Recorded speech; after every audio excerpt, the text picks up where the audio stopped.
ఇందులో మనం economics 4 marks important క్వశ్చన్స్‌కి ఫస్ట్ ఇయర్‌కి సంబంధించినటువంటి క్వశ్చన్స్ డిస్కస్ చేద్దాం. ఫస్ట్ చూస్తే దీంట్లో యూనిట్ 1లో 2 క్వశ్చన్స్ వస్తాయండి 4 మార్క్స్. అందులో ఒకటోది చూస్తే మైక్రో ఎకనామిక్స్ డిఫరెన్సెస్ అడుగుతారనమాట. అంటే సూక్ష్మార్థశాస్త్రము, స్థూలార్థశాస్త్రం మధ్య భేదాలు రాయండి అంటాడు.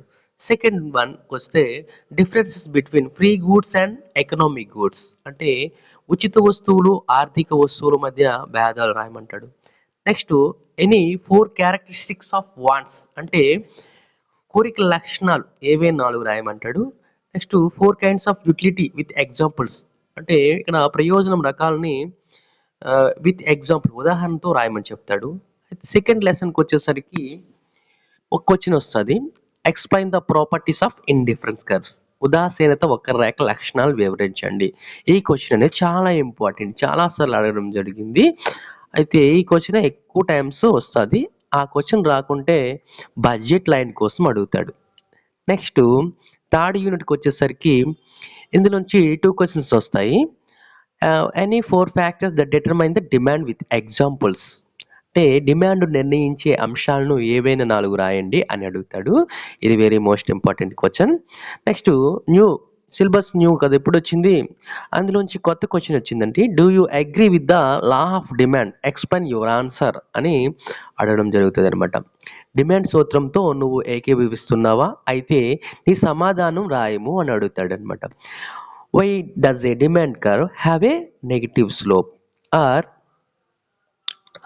Down slope from left to right, అంటే slope downwards from left to right అనమాట. ఎడమ నుంచి కుడికి క్రిందికి ఎందుకు వాలి ఉంది డిమాండ్ రేఖ, ఎడమ నుంచి కుడికి క్రిందకి ఎందుకు వాలి ఉంది, లేదా నెగిటివ్ స్లోప్ ఎందుకు కలిగి ఉంది, అంటే రుణాత్మక వాలు కలిగి ఉండడానికి గల కారణాలని అడగవచ్చు అనమాట. నెక్స్ట్ పాయింట్ మెథడ్ చాలా ఇంపార్టెంట్.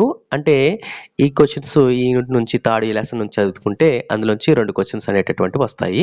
నెక్స్ట్ 5th లెసన్కి వచ్చేసరికి మనకి 4th లెసన్ నుంచి రావండి, 5th లెసన్ నుంచి 4 మార్క్స్ వస్తున్నాయి. ఇక్కడ వేరియస్ కాన్సెప్ట్స్ ఆఫ్ కాస్ట్స్, వ్యయాల యొక్క భావనలు అడుగుతాడు. Next relationship between the average cost and marginal cost, అంటే సగటు వ్యయం ఉపాంత వ్యయం ఈ రెండింటి మధ్య సంబంధం ఏమిటని అడుగుతాడు with help of the diagram, అంటే డయాగ్రామ్ సహాయంతో, అంటే రేఖాపటం సహాయంతో వివరించమంటాడు. నెక్స్ట్ ఇంకో క్వశ్చన్కి వచ్చేసరికి what is revenue, explain the different types of revenues, అంటే రాబడులు అంటే ఏమిటి, వివిధ రకాల రాబడులను వివరించండి అని అడుగుతాడు. నెక్స్ట్ 6th లెసన్ నుంచి ఒక క్వశ్చన్ వస్తుందంటే అది ఒక క్వశ్చన్ చదువుకుంటే సరిపోతుంది, very important. Compare perfect competition and monopoly, అంటే సంపూర్ణ పోటీకి మరియు ఏకస్వామ్యాన్ని పోల్చండి అని, ఈ రెండింటికి పోల్చండి అని అడుగుతున్నాడు అనమాట.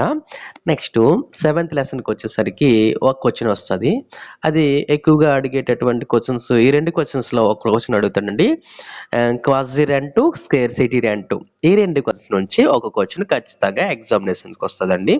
నెక్స్ట్ 8th లెసన్కి వచ్చేసరికి మనకి చూసుకుంటే ఒక క్వశ్చన్ వస్తుంది, అది any 4 factors that determine the national income, జాతీయ ఆదాయాన్ని నిర్ణయించేటటువంటి ఏవైనా 4 అంశాలను రాయమని చెప్తాడు. ఓకే, ఆ క్వశ్చన్ చాలా ఇంపార్టెంట్. దాంతోపాటు జిఎన్పికి జీడిపికి మధ్య తేడాలు అడుగుతాడు, అది కొత్తగా పెట్టాడండి క్వశ్చన్, అడిగితే అడగొచ్చు అని నేను ఇచ్చాను important question. Next 9th unit వచ్చేసరికి క్వశ్చన్ అడుగుతాడు, what are the sources of public revenue, ప్రభుత్వ రాబడి మార్గాలు ఏంటి అని అడుగుతాడు. నెక్స్ట్ మరొక ఇంపార్టెంట్ క్వశ్చన్ ఏంటంటే list out various items of public expenditure, అంటే ప్రభుత్వ ఖర్చుకు సంబంధించినటువంటి అంశాలు రాయమంట, అంటే ప్రభుత్వం ఏ అంశాలపై ఖర్చు పెడుతుంది అనేటటువంటి క్వశ్చన్. మరి లాస్ట్ లెసన్ 10వ లెసన్కి వచ్చేసరికి మనకి 3 క్వశ్చన్స్ వస్తాయి.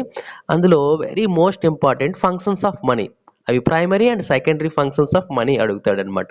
ప్రాథమిక ద్వితీయ విధులు, ద్రవ్యం యొక్క ప్రాథమిక ద్వితీయ విధులను వివరించండి అని అడుగుతాడు.